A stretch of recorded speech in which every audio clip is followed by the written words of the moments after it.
Good morning, students. Your English PT has been over, and today we will start the next poem on killing a tree. You must have observed people cutting down trees. आपने people को देखा होगा, उनको observe किया होगा कि वो tree कैसे काटते हैं. But can they kill a tree? The poet meant to say that they can cut down the trees, but how can they kill a tree? Is it easy to do so? क्या ऐसा करना आसान है? Let's read the poem and find out what the poet says or killing a tree. अब हम poem पढ़ते हैं और ये फाइंड आउट करते हैं what the poet says on killing a tree, कि on killing a tree के बारे में पोइट क्या कहना चाहते हैं. It takes much time to kill a tree. Poet says that it takes much time to kill a tree. कि एक ट्री को किल करने में, उसको बिल्कुल डिस्ट्रॉय करने में टाइम लगता है, काफ़ी टाइम लगता है. Not a simple jab of the knife. Knife की जो छोटा सा कट है ना, jab, will do it.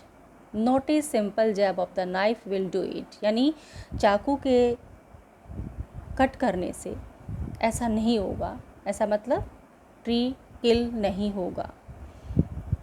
It has grown slowly consuming the earth. It मतलब यहाँ पर किससे है? ट्री से. कि इट हैज़ ग्रोन, कि ये बड़ा हुआ है. स्लोली, धीरे धीरे. कंज्यूमिंग, कंज्यूम करते हुए, यूज़ करते हुए. द अर्थ, अर्थ का मतलब यहाँ पर क्या है? सोयल, मिट्टी को. राइजिंग आउट ऑफ इट, यानी जब हम, एक ट्री कैसे बनता है, हम या तो उसको प्लांट करते हैं या उसका सीड लगाते हैं. तो सीड किस में लगाएंगे हम? ज़मीन में ही तो लगाएंगे ना, सोयल में ही लगाएंगे. तो उससे बाहर आता है, ठीक है. उस सोयल को कंज्यूम करते हुए धीरे धीरे वो बाहर आता है. फीडिंग अपॉन इट्स कस्ट. फीडिंग अपॉन यानी जो ज़मीन की परत होती है, कस्ट का मतलब आउटर लेयर, ठीक है, वो उसको खाना देती है. Absorbing years of sunlight. और कैसे बड़ा होता है वो? बहुत सालों की सनलाइट को यूज़ करके, एयर को यूज़ करके और वाटर को यूज़ करके. डू यू नो कि किसी भी प्लांट को ट्री बनने में काफ़ी टाइम लग जाता है. और प्लांट को सबसे पहले तो बीज हम किस में बोते हैं? सोयल में बोते हैं. उसके बाद उसको पानी की ज़रूरत होती है, सनलाइट की ज़रूरत होती है, एयर की ज़रूरत होती है, तभी वो ट्री बन पाता है. And out of its leprous hide sprouting leaves. और उस जगह से, लेपोरस हाइड का मतलब क्या है? ऐसी जगह, ऐसा वो होता है ना जहाँ से छोटी छोटी ट्विग्स और ब्रांचेस निकलती हैं और उन ब्रांचेस पर क्या आते हैं? लीफ आते हैं, लीव्स आते हैं, ठीक है. स्प्राउटिंग का मतलब क्या है? राइजिंग, उगना, प्रस्फुटित होना. समझ आया? तो इस पूरे के पूरे स्टेंजा का मतलब क्या है कि एक ट्री को किल करने में बहुत टाइम लग जाता है. कि नाइफ़ की जो छोटी सी जो काट है, जैबिंग है, वो उसको नहीं मार सकती है. क्योंकि उसको, वो कैसे बड़ा हुआ है? अर्थ को, सोयल को कंज्यूम करते हुए. और जो सोयल की, अर्थ की जो आउटर परत है, आउटर लेयर है, उसमें वो उससे उसको खाना मिलता है. और एब्जॉर्बिंग ईयर्स ऑफ सनलाइट, और बहुत सालों तक की एयर, वाटर, सनलाइट वगैरह यूज़ करता है वो. And out of its leprous hide, और वहाँ आउट ऑफ इट्स, इट्स का मतलब ट्री, और इसकी जो लेपोरस का मतलब जो टहनियाँ हैं, जो अंदर से मतलब सॉलिड हैं, और वहाँ से जो है ना लीफ राइज होते हैं. क्या? स्प्राउटिंग लीव्स, लीव्स राइज होते हैं. सो हैक एंड चॉप. हैक का मतलब क्या होता है? उसको कट करना. चॉप का मतलब छोटे छोटे टुकड़ों में काट देना. But this alone want do it. लेकिन इस अकेले काम से मतलब क्या है? चॉपिंग से और हैकिंग से ट्री की किलिंग नहीं होने वाली. वॉन्ट डू इट, ये काम नहीं करेगी. कौन सा काम? इट का मतलब यहाँ पर क्या है? किलिंग से. कि किलिंग वाला काम ये नहीं कर पाएगा. Not so much pain will do it. ठीक है, not so much pain will do it, और इससे ज़्यादा पेन भी नहीं होएगा। The bleeding bark will heal, जो ब्लीडिंग बार्क का मतलब क्या, जैसे एक इंसान है, ह्यूमन बीइंग है, उसको अगर बॉडी में कहीं से भी कट पड़ता है तो क्या होता है, ब्लीडिंग होती है, ठीक है, और वो कुछ टाइम के बाद हील हो जाती है, जो स्कार है, घाव है, और कुछ टाइम के बाद हील हो जाता है। ऐसे ही जो है ट्री भी जो है ना, अगर हम उसको थोड़ा बहुत काट देंगे, उसकी ट्रिग्स को भी काट देंगे, उसके ब्रांचेज को भी काट देंगे, उसमें से जो है ना ब्लीडिंग तो होएगी, यानी एक जो लिक्विड सब्सटेंस निकलता है थोड़ा सा उसको, क्योंकि ह्यूमन बॉडी में से तो क्या निकलेगा, ब्लड निकलेगा, तो उसमें से थोड़ा सा लिक्विड निकलेगा, थोड़ा सा सॉफ्ट सा जेल सा, और वो कुछ टाइम के बाद वो हील हो जाएगा जहाँ से आप कट करोगे। आपने देखा भी होगा, अगर हम ट्री को छोटे से चाकू से काट देते हैं या इसकी छोटी सी ब्रांच को काट देते हैं तो थोड़े टाइम के बाद वो फिर से हरा भरा हो जाता है। And from close to the ground will rise curled green twigs, अगर हम उसको जड़ से नहीं उखाड़ते हैं लेकिन उसके तने को काट देते हैं, उसकी ब्रांचेस को काट देते हैं, तो ग्रीन ट्विग्स जो है ना कर्ल होती हुई जो है ना फिर से राइज हो जाएंगी। मिनिएचर बोज, मिनिएचर बोज का मतलब क्या था, टीनी, मिनी का मतलब क्या होता है, छोटा, तो मिनिएचर जो बोज हैं, ग्रीन स्टेम्स जो है ना, बोज का मतलब क्या है, स्टेम, छोटे छोटे जो ग्रीन तने हैं वो, which if unchecked will expand again to former size, अगर उसको चेक नहीं करेंगे हम, चेक करने का मतलब यहाँ पर क्या है कि कुछ टाइम के बाद फिर हम देखेंगे, महीने 2 महीने के बाद, 3 महीने के बाद, तो फिर से वो दोबारा से एक्सपेंड हो जाएगा, फैल जाएगा अगेन टू फॉर्मर साइज, पहले वाले साइज में ही आ जाएगा कौन, ट्री, ठीक है। Next stanza, no the root is to be pulled out, नहीं, ये जो नो वर्ड है ना, ये उनका आंसर है जो हमने अभी तक 2 स्टैंजा पढ़े हैं, ये उनसे रिलेटेड है ये नो वर्ड, कि नहीं, अब तक जितना भी हमने ट्री के साथ किया है उससे काम नहीं चलने वाला, उससे ट्री जो है ना वो किल नहीं हो सकता, नो नहीं हो सकता।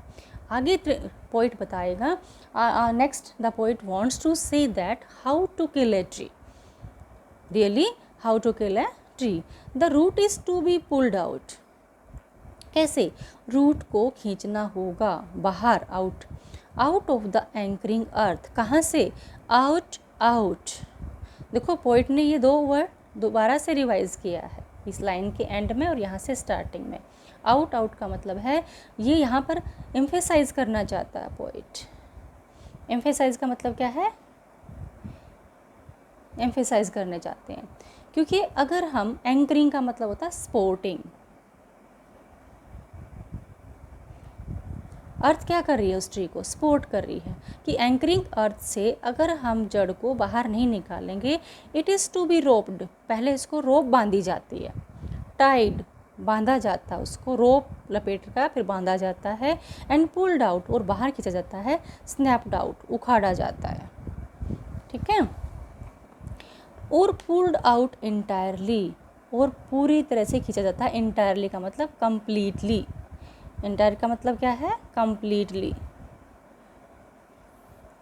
Out from the earth cave, कहाँ से, अर्थ केव से, अर्थ को केव का नाम क्यों दिया गया है, क्योंकि अर्थ के अंदर जो है ना, देखो केव जो है वो ऊपर से कवर होती है, तो अर्थ केव, तो अर्थ जो है यानी सोइल जो है उसके नीचे जो जड़ है, तो जड़ के लिए अर्थ जो है ना एक केव का काम कर रही है, इसलिए यहाँ पर अर्थ केव बोला गया है, out from the earth cave, and the strength of the tree exposed, expose का मतलब बाहर दिखाई जाती है, एक्सपोज की जाती है, स्ट्रेंथ क्या है यहाँ पर, रूट, स्ट्रेंथ क्या है, रूट बेटा, स्ट्रेंथ का मतलब क्या है यहाँ पर, रूट से, यानी जो ट्री की जो स्ट्रेंथ है वो रूट है और उसको बाहर एक्सपोज किया जाता है, यानी बाहर निकाल दिया जाता है, बाहर दिखाई देती है, फिर वो अगर वो अर्थ के अंदर है तो वो दिखाई नहीं देती ना।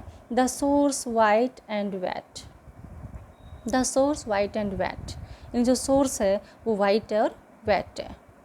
The most sensitive hidden for years inside the earth, ये जो जड़ है अब इस टाइम पर जो देखो, जो हम एक फ्रेश जड़ धरती से उखाड़ते हैं, ठीक है, वो कैसी लगती है, बहुत ही सेंसिटिव लगती है, वाइट सी कलर की लगती है, वेट गीली होती है, ठीक है, लेकिन वो क्योंकि क्योंकि वो 4 ईयर्स इनसाइड द अर्थ, क्योंकि काफ़ी सालों से वो धरती के अंदर थी, इसलिए वो बहुत ही सेंसिटिव लगती है, वाइट लगती है, वेट लगती है। नेक्स्ट है then the matter of scorching and choking. Scorching and scorching, स्नॉर्चिंग। स्कॉर्चिंग का मतलब क्या है? स्कॉर्चिंग का मतलब है, चोकिंग का मतलब क्या है? The drying up of the tree after being uprooted, यानी जब उसको अपरूट किया जाता है, उसको रूट आउट किया जाता है, तो फिर उसका ड्राइंग, सूख जाना। ठीक है, अब देखिए देन द मैटर, अब मामला क्या है? ऑफ स्कॉर्चिंग, स्कॉर्चिंग का मतलब उसको सूख जाना, एंड चोकिंग, चोक हो जाना मतलब बिल्कुल ख़त्म हो जाना। इन सन एंड एयर, तो बाहर रूट को बाहर निकाल दिया, तो अब उसका किससे वास्ता अगर कम हो गया? अर्थ से उसका कोई वास्ता नहीं रहा, अर्थ या सोइल से उसे कोई वास्ता नहीं रहा। ठीक है, अब वो बाहर आ गई है, तो सन से और एयर से अभी उसका वास्ता है, उनके कांटेक्ट में है। तो सन से और एयर से ब्राउनिंग, हार्डनिंग, ट्विस्टिंग, विदरिंग। देखिए कोई भी लकड़ी है, अगर वो पहले सॉफ्ट है तो विदर होने हो जाने के बाद, सूख जाने के बाद वो ट्विस्टिंग हो जाती है, वो मुड़ जाती है। ब्राउन कलर की, आपको पता है ना वुड कैसी होती है? ब्राउन कलर की होती है, तो ब्राउन हो जाती है, हार्डनिंग, सख्त हो जाती है, ट्विस्टिंग, मुड़ जाती है, विदरिंग, सूख जाती है, and then it is done. It is done का मतलब क्या है? The work of killing a tree. It is done का मतलब क्या है? The work of killing a tree, the work of killing a tree. ठीक है,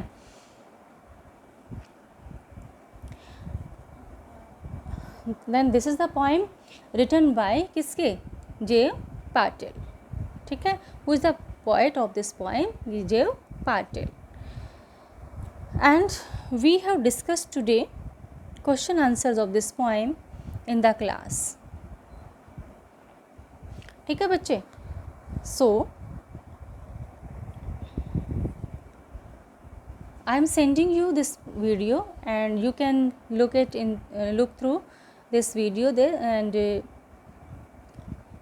you can understand it better, and if any problem then you can send me, you can call me.